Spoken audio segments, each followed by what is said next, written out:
What's up mga future Sikatians? Andito kami para hikayatin kayo upang dito mag-aaral sa Cavite State University, Sikat Campus. Trivia, alam nyo ba? Bago maging Cavite State University ang Sikat Campus, ito ay dating Cavite College of Arts and Trades.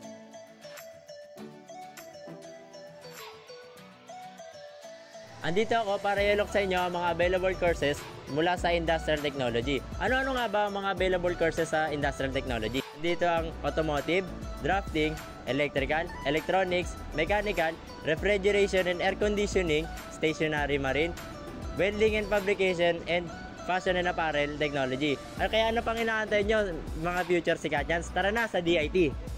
Ngayon naman, dako tayo sa Department of Teacher Education. Ano-ano nga ba ang mga courses na under ng Department of Teacher Education? Una, Bachelor of Secondary Education. Sa Bachelor of Secondary Education, merong tatlong major. Major in Mathematics, English, and Science. At meron pang isang course na available under ng DTE. Ito ay ang BTB-TED, Bachelor of Technical Vocational and Teacher Education. At ngayon ay dadako naman tayo sa Department of Management Studies at Computer Studies. Ang mga course na nakapaloob sa Department of Management Studies ay Bachelor of Science in Hospitality Management at Bachelor of Science in Business Management, Major in Marketing Management. At sa Computer Studies naman ay meron tayong dalawa, Bachelor of Science in Information Technology at Bachelor of Science in Computer Science. At last, meron din tayo sa Department of Engineering, kung saan meron tayong dalawang available na courses. Ito ay ang Electrical Engineering at Computer Engineering. Hello mga future Sikatians! Ano-ano nga ba ang dapat naabangan ng mga events dito sa CBSU Sikat Campus? Maraming event dito sa Sikat Campus, kagaya na lang ng panuluyan, Christmas tree lighting, intramurals, new games at marami pang iba. Kaya ano pang hinihintay mo? Tara na, sikat na! Nag-interview kami ng ilan sa mga estudyante na nag-aaral sa Cavite State University, Sikat Campus. Nandito tayo ngayon, tatanungin natin si ate about dito sa CBS Sikat. Ate, ano po name nyo? Kathleen Victa po. And ano po yung course nyo po? BS Management, major in marketing. Okay, and gusto ko lang po sana malaman about po sa experiences nyo po dito about sa Campus Sikat. Simula po nung nag-interview ako, nag-enrolled, yung mga teachers naman po, yung mga staff ng registrars, accommodating naman po and responsive when it comes sa pagtatanong po sa mga questions, ganyan. Tapos sa mga naging classmates ko naman po, okay din naman po since they are so friendly and parang okay po sila makisama. And when it comes sa teachers po, they are very, anong tawag doon? Yung parang, ang tawag doon, considerate when it comes sa mga personal. Meron po kasi tayong mga working students. So, binibigyan po talaga nila ng pagiging considerate and times para i-adjust din po. Ito yung ating next na tatanungin dito sa CBS Sikat. And at ano po name nyo? Kyla Nicole Cruz po. Ano po yung course nyo po? BSBM 201F. And gusto lang po sana malaman kung ano po yung experiences nyo po dito sa CBS Sikat. So far po, yung environment naman dito is okay. Yung mga students as well as yung mga teachers is friendly naman po. Tapos, yung mga events naman po is good din po. Namimit rin po yung mga expectations ng mga students. Thank you po. So guys, nandito tayo ngayon. Interviewin natin si Kuya. Kuya, ano ba pangalan nyo? Manu lang. Ano po ang course nyo po? Edu. Gusto ko lang po sana tanungin about sa experiences nyo po about dito sa CBS Sikat. Okay naman. Sa course ko medyo mahirap kasi BTB-TED ako eh. Hindi lang siya basta puro paperworks. May mga industry works din katulad ng BSIT. Thank you po, thank you. Guys, nandito tayo tatanungin natin si Kuya. Kuya, ano po ang name nyo po? Mark Gabriel Castro po. Ano po yung course nyo po? Electrical Engineering po, 4th year na. Oh, 4th year.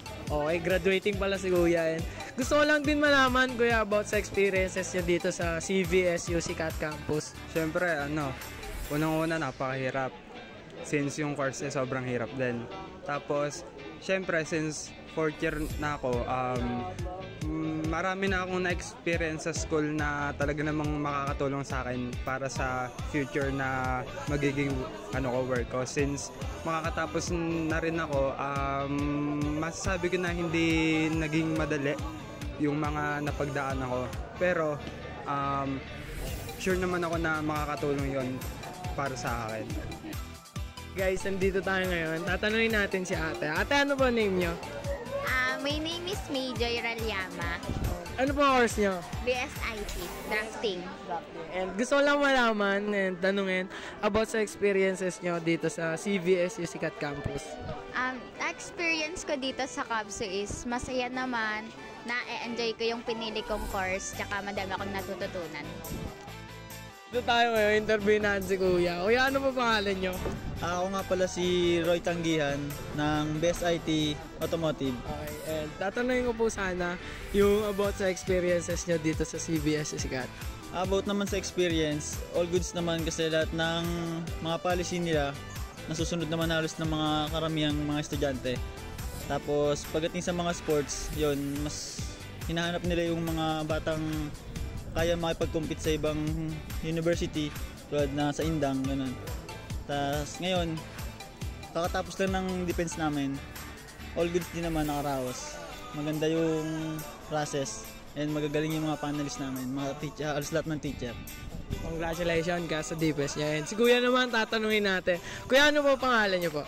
Ako si Jeremy Convento, BSIT Automotive. Okay. Magka-classmate kayo na kaya? Okay. Tatanungin ko po sana ang about sa experiences niyo po dito sa CBSU Sikat Campus. Na-experience ko dito yung sa pagiging athlete. Okay. Nasusuportahan naman nila ng maayos yung mga athlete dahil na sa pag may games. Tapos yung magagaling yung mga teacher natin dito na natututunan na natuturo nilang maayos yung mga lesson natin. Thank you po, Kuya. So guys, nandito tayo ngayon. Tatanungin natin si Kuya. Kuya, ano po name niyo po? GJ po. GJ. And ano po yung course niyo? BSHM po. BSHM. And gusto lang sana malaman or tanungin yung experiences niyo po about the CVSU Sikat.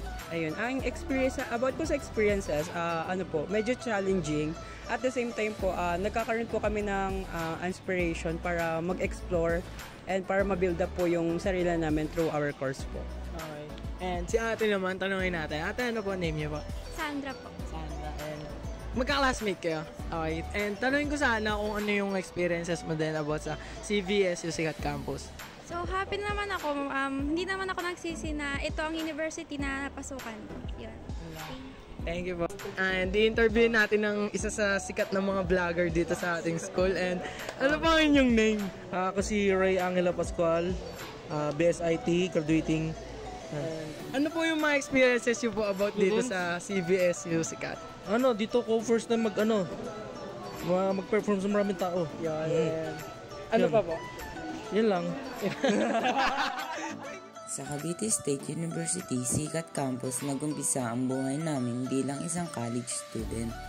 Hindi man naging madali sa umpisa, pero alam namin madami kaming matututunan dito na pwede namin mapakinabangan sa buhay namin sa hinaharap.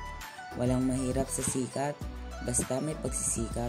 At higit sa lahat, sa Sikat ay sama-sama tayong aangat tungo sa pangarap. Kaya ang sigaw naming mga mag-aaral, Taranas! Taranas! Taranas! Taranas! Taranas! Taranas! Taranas! Taranas! Sikat na!